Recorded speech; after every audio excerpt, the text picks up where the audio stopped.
ও বারাদার হযরত আদম আলাইহিস সালাম বাবা জঙ্গলে জঙ্গলে যেন ঘুরতে আরম্ভ করলেন, জঙ্গলে জঙ্গলে যেন ঘুরতে আরম্ভ করলেন। আর হযরত আদমকে দেখার জন্য জঙ্গলি পশুরা যেন মানে কি দলে দলে আনন্দিত হয়ে হযরত আদমের সাথে যেন সাক্ষাৎ করে আসে। সুবহানাল্লাহ।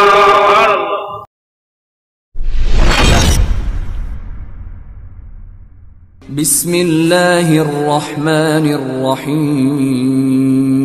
করছেন হযরত আদম হাওয়া আর শয়তান যেন শয়তানের সহ্য হয় না, শয়তানের সহ্য হয় না। আদম হাওয়া সুন্দরভাবে জীবন যাপন করছে জান্নাতের মধ্যে, এমন কিছু রহম নাই তারা জান্নাতের মধ্যে পায় না। অনেক কিছু জান্নাতের মধ্যে খেতে পায়, অবশ্যই শয়তানের একটা হিংসা হবে। ও বারাদার, ওই শয়তান বাবা আদম হাওয়াকে জান্নাত থেকে বের করার জন্য যেন প্রকল্প করতেছে। মানে কি করে আদম হাওয়াকে জান্নাত থেকে বের করানো যায়, মানে মনের মধ্যে সবসময় এটাই লেগে আছে, কখন বার করবো, আমাকে তো বের করে দিয়েছে, এদেরকে বার করবো। আরে আমি আমাকে বের করে দিয়েছে আর ওরা জান্নাতের ভালো ভালো খাবার খাবে, অসহ্য কিন্তু হয় না। ব্রাদার মিল্লাত ইসলামিয়া, ওই শয়তান রূপ ধারণ করে, শয়তান সুন্দর একটা রূপ ধারণ করে পাগড়ি জুব্বা পাগড়ি পরে জান্নাতের গেটের কাছে এসে কান্না করতে লেগে, জান্নাতের গেটের সামনে এসে কান্না করতেছে, মধুর সুরে কান্না করতেছে। বাড়ির দুয়ারে যদি কেউ এসে ফকির দিতে কান্না করে তাহলে আপনার বাড়ি থেকে বের হবেন না? অবশ্যই বার হবেন। কি ফকির কোথা থেকে আসলো? এসে যদি বলে মা গো আমি না খেয়ে আছি 3-4 দিন ধরে, একটু এক মুঠো মুড়ি দাও, তো অনেক মা বোনরা মানে পুরুষ না দিলেও মহিলারা দিয়ে দিবে, মানে এত দরদি হয়, মেয়েরা এত দরদি হয়। দেখ ব্রাদার মিল্লাত ইসলামিয়া, ওই শয়তানের জন্য বাবা জান্নাতের গেটে এসে যেন কান্না করতে লাগলো, এত মধুর সুরে কান্না করছে। হযরত হাওয়া আলাইহিস সালামের কাছে ওই আওয়াজ যেন ভেসে আসলো। হযরত হাওয়া আলাইহিস সালাম আস্তে আস্তে করে বাবা ওই জান্নাতের গেটের কাছে আসলে বলে, কে গো, কে কান্না করতেছো, কে এসে? ও বারাদা, ওই শয়তান বলে মা আমি হলাম একজন বুজুর্গ, বলে কিসের জন্য এসেছো গো? বলে একটু বলো। বলে হাওয়া, আমি কিসের জন্য এসেছি? বলে একটা বড় ধরনের বিষয় নিয়ে এসেছি, গুরুত্বপূর্ণ কথা নিয়ে এসেছি। বলে কি কথা বলো? বলে হাওয়া, বলে এই জান্নাতের মধ্যে কোনো কিছুর অভাব আছে নাকি? বলে না, কোনো কিছুর অভাব নাই। বলে জান্নাতের সব কি তোমরা খেতে পারো? বলে হ্যাঁ হ্যাঁ, আমি জান্নাতের মধ্যে আমরা সব রকমের খাবার, সব রকমের ফল ভক্ষণ করি। ওই শয়তান বলতেছে হাওয়া, ওই জান্নাতের মধ্যে এমন একটা গাছ আছে, ওই গাছটার ফল কি কোনোদিন খেয়েছো? শয়তানকে তো অন্য লাইনে নিয়ে যাচ্ছে, ওই ফল কি খেয়েছো? হাওয়া আলাইহিস সালাম বলে না না, ওই ফল তো আমরা খাইনি, ওই গন্ধম ফল খাইনি। বলে কেন খাওনি? বলে আল্লাহর আদেশ হয়েছে, আল্লাহ মানা করেছে বলে ওই গন্ধম ফলের কাছে আমরা যাই না। বলে হাওয়া তোমরা কি জানো ওই ফলটা কেন আল্লাহ মানা করেছে? বলে না জানি না, আল্লাহ মানা করেছে আমরা খেতে পারবো না। শয়তান বলতেছে বাবা, বলে ও হাওয়া শোনো, ওই ফলটা যদি না খাও জান্নাতে বেশি দিবে না, জান্নাতে আল্লাহ তোমাদেরকে বেশি রাখবে না, জান্নাত থেকে তোমাদেরকে বের করে দেবে। এবারে কেমন কথা? বলে আমি যা কথা বললাম এটাই, ওই ফল যদি না খাও আল্লাহ তোমাদেরকে জান্নাত থেকে বের করবে। তার কারণ হলো এটা, ওই ফলটা তোমরা যদি না খাও, ওই ফলটা যদি না খাও জান্নাত থেকে বের করে দেবে, আর ফলটা খেয়ে নিলে চিরস্থায়ী জান্নাতি হয়ে যাবে। আল্লাহ মানা করেছেন ফলটা খাওয়ার জন্য, শয়তান বলছেন খেয়ে নাও তাড়াতাড়ি করে, জান্নাত চিরজীবন জান্নাতে থাকবে, আর যদি না খাও জান্নাত থেকে বের করে দেবে। ও বারাদার, শয়তানের ধোঁকায় বাবা ওয়াসওয়াসার মধ্যে পড়ে বাবা ও হযরত হাওয়া হযরত আদম আলাইহিস সালামের কাছে এসে বলে, স্বামী গো ওই ফলটা সম্পর্কে আল্লাহ আমাদেরকে মানা করেছে, বলে চলো তো দেখি ফলটা কেমন। বলে হযরত আদম বলছেন হাওয়া, বলে না না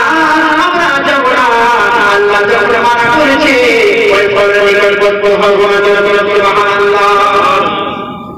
হযরত হাওয়া আলাইহিস সালাম স্বামীকে আঁকড়ে ধরেছেন, বলেন স্বামী গো, বলে ওই ফলটা যদি না খায় আমাদেরকে জান্নাত থেকে আল্লাহ বের করে দিবে। বলে কে বললো? ওই বুজুর্গটা বলল, বলে কথা শোনা যাবে না, আল্লাহ যা বলেছে কি সেটাই সত্য। বলে না গো, আমরা যদি ফলটা খেয়ে নেই তাহলে আমরা চিরজীবন জান্নাতি হয়ে থাকবো, আমরা জান্নাতের মধ্যে এত আয়েশ আরামের মধ্যে থাকবো, না হলে আমাদেরকে ওই জান্নাত থেকে বের করে দিবে। বলে আল্লাহ রাব্বুল আলামিন এই জান্নাতের মধ্যে সব ফল খেতে বলেছেন, শুধুমাত্র একটা ফল কেন আমাদেরকে মানা করলেন? আমরা কেন আমাদেরকে মানা করলেন? কারণটা কি? তার কারণ হলো এটাই, আমরা যদি না খাই আমাদেরকে জান্নাত থেকে বের করে দিবে, আর আমরা যখন খেয়ে নেব জান্নাত থেকে আল্লাহ বার করবে না। উল্টো এমন বুঝিয়েছে, মাথায় ঢুকে দিয়েছে, আর ছাড়বে না। ব্রাদার মিল্লাত ইসলামিয়া হাওয়া ছাড়ছে না, বলে ফলটা খাবই। স্বামীকে বলছে ফলটা খেতেই হবে, যে করবো। স্বামী বলছে না, ওই ফলের কাছে যাওয়া হবে না। স্বামী আর ওই হাওয়া বলছে না, যাবই। ব্রাদার মিল্লাত ইসলামিয়া বারবার যেন বাবা হযরত হাওয়া আদমকে ধরে নিয়েছে, জোর করে যেন ওই গাছের নিকটে গিয়ে ফল তুলে নিলে। যখন ফল তুলে নিলে, ফল খাওয়া আরম্ভ করে দিয়েছে। জান্নাতে পোশাক ছিল, মাথার মধ্যে তাজ ছিল, শরীরে সুন্দর পোশাক ছিল বাবা। আস্তে পোশাক যেন খুলতে আরম্ভ হয়ে গেল, আস্তে আস্তে পোশাক আরম্ভ হয়ে গেল। নিজেও খেলো, স্বামীকেও খাওয়ালো, আদমকেও খাওয়ালো, নিজেও খেলো। ও বেড়াদার, যখন বাবা খেয়ে নিয়েছে জান্নাতে পোশাক যেন আস্তে আস্তে করে যেন নামতে আরম্ভ হয়ে গেল। মাথার তাজ যেন পড়ে যায়, গায়ের পোশাক যেন খুলে যায়। হযরত হাওয়া বলতেন স্বামী গো, ও স্বামী আদম আলাইহিস সালাম, কি ব্যাপার, গায়ের পোশাক কেন খুলে যাচ্ছে, মাথার তাজ কেন খুলে যায়? এতদিন ধরে মাথার তাজ তো খুলে নাই, আজ কেন খুলে যাচ্ছে? পোশাক কেন খুলে পড়তেছে? আদম আলাইহিস সালাম বলতেছেন, আমি তোমাকে মানা করেছিলাম, তুমি আমার কথা মানলে না, এখন দেখো আমাদের পরিণতি হয়। আল্লাহু রাব্বুল আলামিন বলেন, ও আদম হাওয়া শুনে রাখো, আমি তোমাদেরকে মানা করেছিলাম ওই ফল খাওয়ার জন্য। যখন তোমরা ফল খেয়ে নিয়েছো আর জান্নাত নয়, আর দুনিয়ার মধ্যে থাকো। ও বেড়াদার, হযরত হাওয়া আলাইহিস সালাম যখন সর্ব অঙ্গের পোশাক খুলতে আরম্ভ হয়ে গেল, তাড়াতাড়ি করে জান্নাত থেকে যেন বড় বড় পাতাগুলো যেন ছেড়ে নিয়ে শরীর ঢাকতে আরম্ভ করলো। 5টা পাতা নিয়ে যেন শরীর ঢাকতে আরম্ভ করলো। হযরত আদম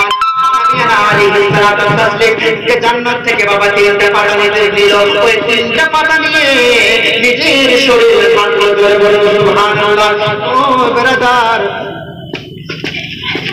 3টা পাতা নিয়ে শরীর ঢাকলো।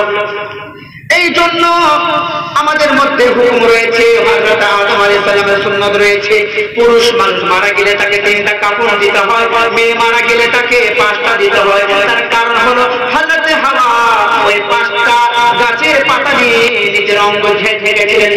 সুবহানাল্লাহ। হযরত আদম 3টা পাতা নিয়েছিলেন, সেই জন্য মৃত্যু ব্যক্তিকে 3টা কাপড় দিতে হয়, ছেলেকে এবং মেয়েদেরকে দিতে হয় 5টা কাপড়। ব্রাদার মিল্লাত ইসলামিয়া ওই গাছের পাতা নিয়ে নিজের শরীর ঢাকলেন।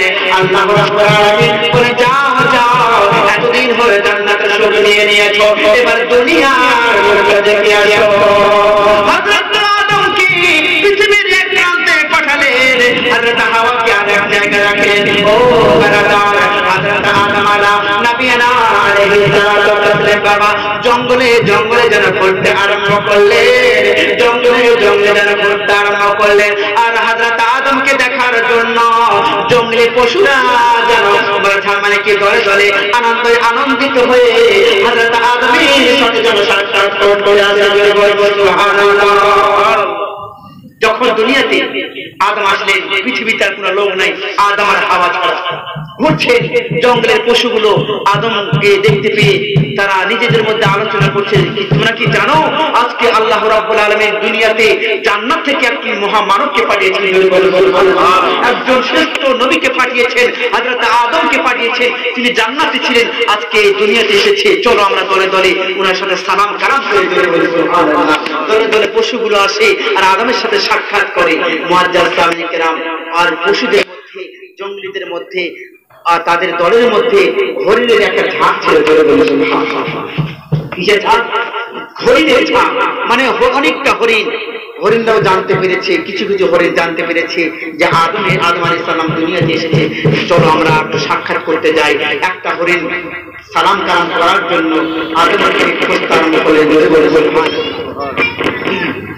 ব্রাদার মিল্লাত ইসলামিয়া, একটা হরিণী বাবা আদম আলাইহিস সালামকে দেখার জন্য, সালাম করার জন্য, সম্মান করার জন্য ওই হরিণীটা